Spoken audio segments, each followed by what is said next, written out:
Hi friends, morning దర్శనం చేసుకుని ఇంకా రూమ్కి వచ్చి కాసేపు రెస్ట్ అలా తీసుకున్నాము. తర్వాత ఇప్పుడైతే స్టార్ట్ అయిపోతున్నాం అనమాట. రోడ్డు మీదకి వెళ్ళి ఆ రిక్షా అయితే మాట్లాడేసుకున్నాం అనమాట. సో రిక్షా సో ఒక్కొక్క పర్సన్ గల డిఫరెంట్ ప్రైజెస్ ఉంటాయి. మేము 200 ఇస్తామని చెప్పాము. సో మృత్యుంజయ మహామందిర్ అండ్ కాలభైరవ టెంపుల్కి అయితే వెళ్ళిపోతున్నాం అనమాట. సో ఇది చాలా ఇక్కడ ఆటోలు రిక్షాలు అయితే చాలా ప్రైజులు ఉంటాయి. ఓలా యూబర్ అయితే పనిచేయవన్నమాట. సో కాలభైరవ టెంపుల్కి అయితే వచ్చి కాలభైరవుని కాశీ కోలత్వాల్ అని పిలుస్తారు. అంటే కాశీ నగరానికి పోలీస్ ఆఫీసర్ లేదా సంరక్షకుడు అని అర్థం.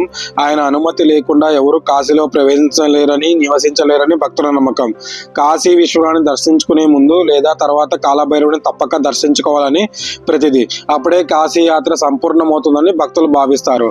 కాశీలో ఎవరైనా తప్పు చేస్తే కాలభైరవుడు శిక్షిస్తాడని, అలాగే భక్తితో దర్శించుకున్న వారికి పాపాలు హరిస్తాడని నమ్ముతారు.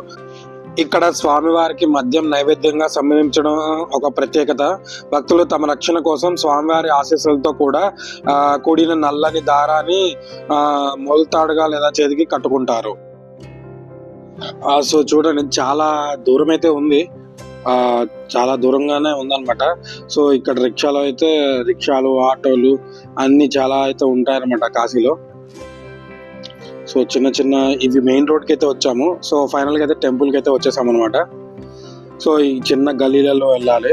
సో రిక్షా అక్కడి నుంచి వాకింగ్ అయితే చేసుకుని వెళ్ళిపోతున్నాము. ఇక్కడ షాప్స్ అన్నీ బాగుంటాయి అన్నమాట. సో టెంపుల్ దగ్గరికి అయితే వచ్చేసాము.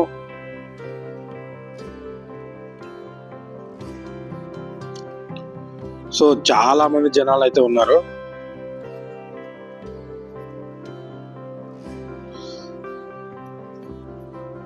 సో క్యూ కూడా ఉందన్నమాట. సో క్యూ 2 లైన్స్ అలా అవుతున్నాం చూడండి. సో ఇక్కడ దర్శనం చేసుకున్నాం. ఇక్కడ వేరే స్వామివారు ఉన్నారనమాట.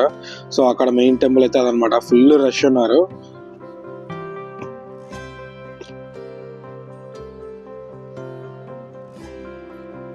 సో లోపలైతే దర్శనం అయితే చేసుకొని బాగా జరిగిందనమాట. సో బయటికి అయితే వచ్చేస్తున్నాము.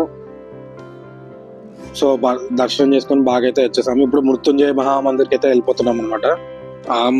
మృత్యుంజయ మహామందిర్ అత్యంత పురాతనమైన మరియు మహిమతమైన శివాలయం ఒకటి. మృత్యుంజయ అంటే మరణాన్ని జయించిన వాడు అని అర్థం. భక్తులు అకాల మరణం నుండి రక్షణ పొందడానికి మరియు దీర్ఘాయువు కోసం ఇక్కడ శివుడిని ప్రార్థిస్తారు. ఈ ఆలయ ప్రాంగణంలో ఒక పురాతన బావి ఉంది. ఆ బావి నీటి అనేక వ్యాధులను నయం చేసి శక్తి ఉందని, ముఖ్యంగా చర్మ వ్యాధులు మరియు నయం కాని జబ్బుల నుండి విముక్తి కలిగిస్తుందని భక్తుల నమ్మకం. సో ఇదే ఆ బావి అనమాట. ఇప్పుడు చూపించా కదా, అదే బావి.